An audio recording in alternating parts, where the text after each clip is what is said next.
وبعدين كان عندي اقتناع مريب جدا ان انا هدخل الجنه. عرفتي اتاكدتي ازاي انك هتدخلي الجنه؟ بس رحمه عايزه تنتقد وبتقعد تكلمني عن الحوار وان الحوار جميل، ببقى منبهره. يعني ايه جميل؟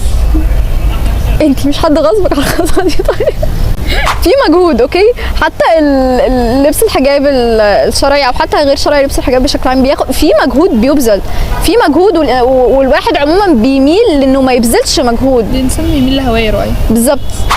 فكان بالنسبه لي بقى كل اللي حواليا قصصهم ان هم هيموتوا ويلبسوه ولبسوه، انا هموت وما البسوش، بس اللي هو عارفه ان ده الحاجه اللي المفروض تتعمل بقى. حتى لما جيت اخد الخطوه ما كنتش باخدها بقى بالسعاده اللي بياخدوها، كنت بشوف الحوار تقل على قلبي. ايوه بقول لك انت بتشوفيهم انت ليه عامله في نفسك كده يا حبيبتي؟ ما لان هو تقل فعلا، وان انا مش مستحمله ان انا كل يوم اجي بعد ما اليوم يخلص اقعد انهار واعيط، علشان انا مدركه ان انا في ذنب كبير بعمله، والحوار مش سهل. لاني ادركت لما ادركت ان الحوار مش سهل ومش زي ما احنا متعودين عليه، ساعتها بقى حسيت اللي هو ايه في كارثه.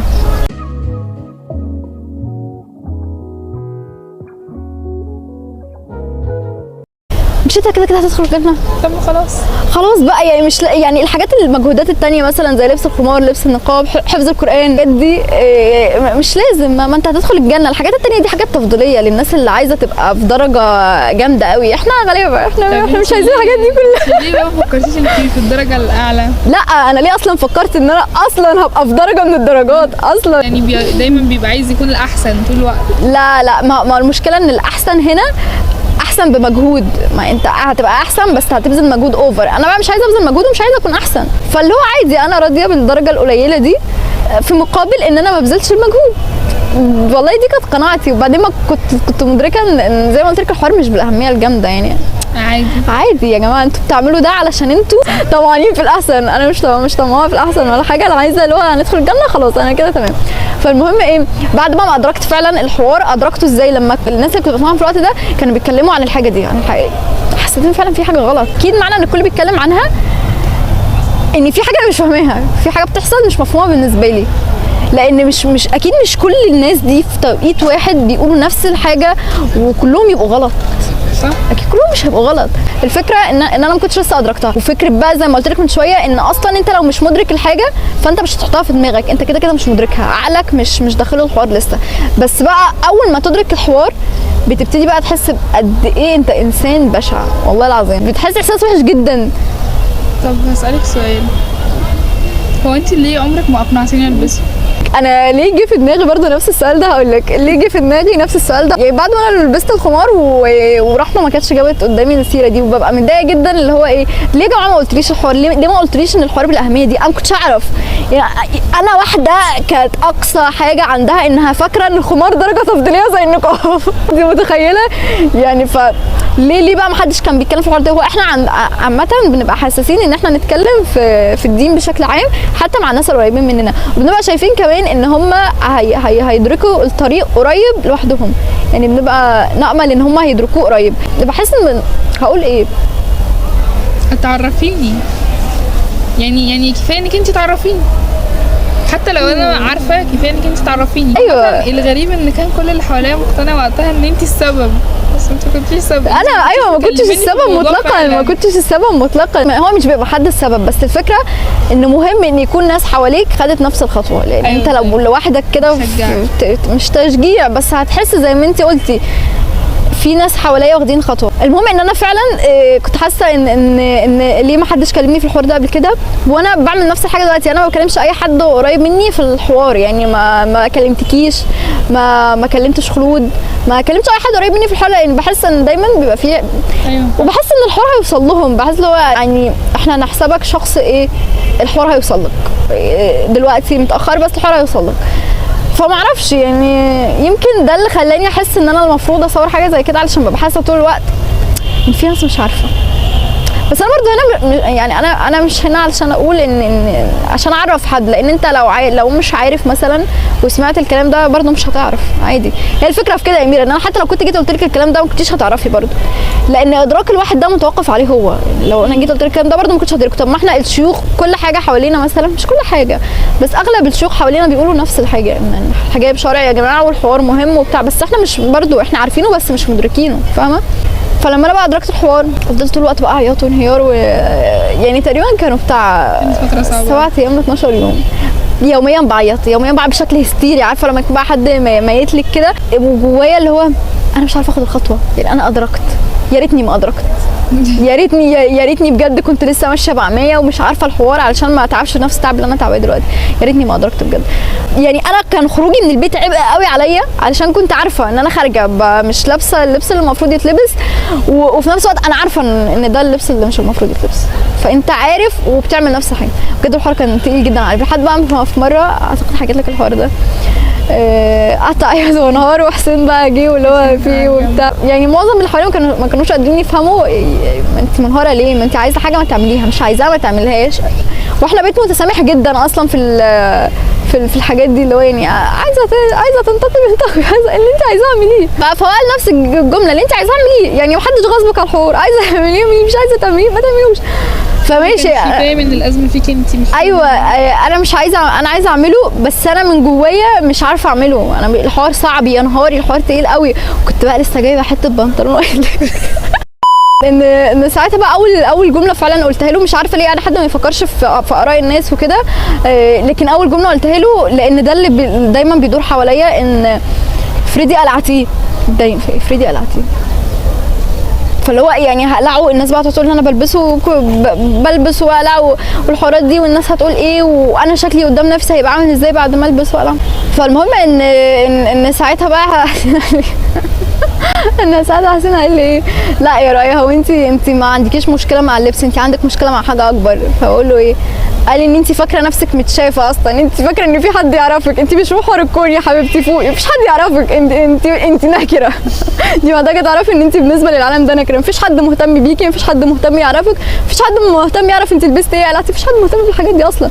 واللي هيهتم ساعه، وزي ما قلنا انت مش محور الكون، مش هيقعد بقى طول يكرس حياته لحد ما يموت بيتكلم عن ان فلانه قلعت لا، هو ساعه وخلاص انت فعلا نكره مش موجوده بجد. فالمهم بعدها بقى ادركت حاجه مهمه جدا، ادركت ان احنا اصلا بنبقى ايه، احنا مش ضامنين ان احنا نموت مسلمين، مش ضامنين ان احنا نموت موحدين بشكل عام. الحاجات دي ما فيهاش ضمانات، انت مش ضامن، انت كلك على بعضك مش مضمون. فانت ازاي عايز تاخد خطوه تبقى ضامنها؟ انت بتتجوز النهارده وانت مش عارف انت هتكمل مع الحد ده ولا لا، تدخل الجامعه الفلانيه وانت مش عارف التخصص ده هيبقى مناسب ليك ولا لا، بتشتغل في الشغلانه دي وانت مش عارف الشغلانه دي هتبقى مبسوط ومرتاح فيها او هتكمل فيها ولا لا، بعيدا عن الانبساط. كل الخطوات اللي احنا بناخدها ما بنبقاش بقى كاتبين على نفسنا ضمان قبلها ان احنا لازم ناخد الخطوه دي، احنا بناخدها وخلصت، ما بنقعدش بقى نفكر في ان احنا لازم ناخد الخطوه او لازم نعمل الحاجه دي. ليه بقى بنيجي عند النقطه دي، نقطه اي حاجه في الدين وبنلزق في جمله ايه، ما انا مش ضامن. وانت طبيعي ما تبقاش لها حياه، طبيعي ما تبقاش مضمونه، طبيعي ما تبقاش ضامن. يعني احنا بنسال ربنا دايما الثبات، اللهم اعوذ بك من فتنه المحيا وفتنه الممات. هي دي فتنه المحيا، انت مش مضمون، انت كلك على بعضك مش مضمون. فليه بقى بتستنى عند الخطوه دي ان انا عايز ضمان؟ حبيبي ما يبقاش في ضمان. كل حاجه في حياتك انت بتجازف لها، كل حاجه من اول انت هتنزل النهارده تحضر المحاضره ولا لا، لحد الحد اللي انت هتتجوزه، كل حاجه انت بتجازف لها. ليه بقى بنيجي عند النقطه دي بنبقى خايفين ومش عايزين ان احنا نجازف؟ زي اني نزلت المحاضره النهارده كده ومش عايزه انزل. بالظبط، انت شطوره عشان انت جازفتي بجد، وكان لازم تجازفي بدري عشان فاتك محاضره وسام وكانت حلوه جدا. يا ربي انا محاضره وسام بجد كانت ايوه الموضوع فعلا، ودي كانت اكتر فكره قلقاني عامه. وقت نفس اللي هو انا هلبسه وهقلعه. ايوه اللي هو طب انا هقلعه، وفكره ان الاكتر حد شجعني وقتها انت. هي تجربه، انت مريت بالتجربه كلها، خدت الخبره كلها، ولو قلعته مش هتكون زي ما قبل ما لبسته ابدا. لان زي ما قلت لك انت مدرك، انت عقلك مش هيسيبك عشان انت مدرك، الا لو ربنا شال عليك منة الادراك، دي حاجه اوحش بكتير. ففي كلتا الحالتين انت مش هتبقى مبسوط ومش هتبقى مرتاح. حاجه مهمه جدا، انا ضامنه ان انا انجح. عارفه لما تيجي مذاكره ماده وداخله مذاكره اللي ينجحك، وداخله بقى بتعلمي على السله اللي هتنجحك، وضامنه انك هتنجحي وعماله تلاقي درجات نجاح وضامنه انك هتنجحي، فاللي هو ايه، انا هنجح، انا عايزه ايه اكتر من كده؟ الفكره ان لما استوعبتها، انت متخيل انت بتلعب على ايه؟ انت لو في الامتحان بتلعب على سقوط قشطه، انت بتلعب على جنه ونار يخرب بيك كده. لا هنا ما ينفعش تجازف، ضامنه انك تدخلي الجنه اصلا. ايوه وبجازف بقى اللي هو انا هنجح، انا ضامنه ان انت مش ضامن انت هتنجح ولا لا. وفي حاجه كمان، انت مش ضامن ايه اللي هينجحك. يعني ممكن خطوه تطوير الطرحه او توسيع اللبس ايا كان، اي خطوه ممكن هي دي اللي تنجحك. انت مش ضامن ايه الحاجه اللي انت هتعملها هتنجحك. ومش ضامن في المجمل هتنجح ولا لا.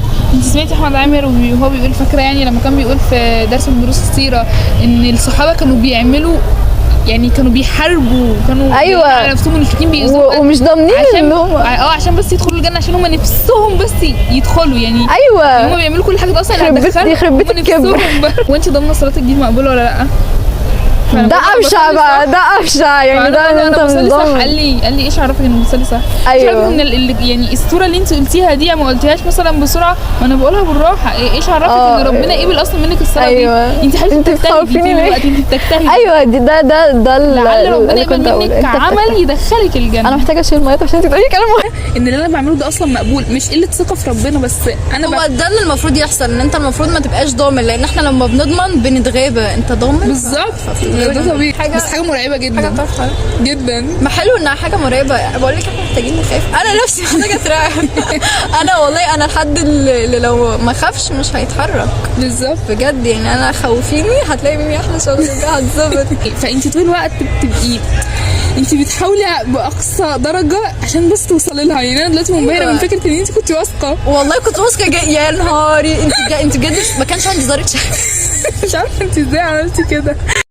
انا برضو كنت بنبهر قوي من فكره اللي انت سائله من شويه، ان كله كان بيروح للموضوع ده وهو مبسوط قوي. يا لهوي ودي كانت بتحسسني ان انا في حاجه غلط. انا في حاجه غلط ولازم اروح له وانا مبسوطه. انا رايحه له. انت عارفه اول 3 شهور كنت بحس ان يا ربي انا ازاي كبرت نفسي كده، انا ازاي شكلي وحش قوي كده، بس يا رب ده صح. يا رب بشحن. يا رب ده يا رب انا بعمله مش عشان انا حباه، يا رب انا مش حباه، انا مش حابه الحاجه دي، يا رب انا عاملاها وانا كرهاها يا رب. وكرهاها مش كره عادي. كنت حاسه بجد ان انا في حاجه ناقصه والله بجد. كنت حاسه طول الوقت ان الناس كلهم حلوين وانا مش حلوه كفايه، ومعظمنا بيحب يبان حلو كفايه، على الاقل مقبول. انا كنت بحس ان انا مش مقبوله حتى يعني، حتى لو اللي حواليا مش شايفين ده. انا كنت بشوف كل يوم قدام المرايه، كنت بشوف ان انا مش مقبوله كفايه. انا شايفه ان انا مش حلوه، انا مش مقتنعه بيها كده. فانا كان عندي ازمه، وما زال عندي ازمه كبيره مع ناس تاخد خطوه وبتصور السعاده في الخطوه دي. هو حقيقي يعني الناس دي بجد انتوا ربنا من عليكم بمنه عظيمه جدا انتوا مش متخيلينها. بس بحس الحاجات دي بقى بتزود الثواب اكتر، يعني ان انت ايوه نازلي عن حاجات على فكره، على عكس الناس اللي رايحه لهم مبسوطين. يعني اللي رايحه لهم مبسوطين بجد يعني اعتقد ان احنا بنبقى اكتر منهم. شايف الصيف كلهم زعلانين كده، كلهم زعلانين. حساب ابوك يوم ولا ايه؟ واحده كانت ضامنه ان هي داخله الجنه. الموضوع صعب، انه لازم يكون صعب، انه لو ما كانش صعب اصلا مش هيبقى ده اختبار. يعني هو بص، هو لازم يكون في تركايه كده في الامتحان علشان تميز انت استغنيت عن ايه. هي دي التركايه. انت هتستغنى عن ايه؟ ما انت لازم هتستغنى، النهارده، عشان فعلا الموضوع صعب مش سهل. مش الصوره الدراميه اللي البنات بتقعد تصورها، واي حاجه عموما في اي خطوه في الدين مش سهله وبتبقى صعبه وتقيله جدا جدا على قلبنا. لازم يكون صعب. ليه مستني ان الموضوع يكون سهل حبيبي؟ ما انت مش رايح تخطب، طبيعي الموضوع هيبقى صعب. ايه، اعتقد ان احنا خلصنا. فان اصبت فمن الله، من اخطات فمن نفسي ونفسي. بس كده خلاص. يلا اقفلي بقى.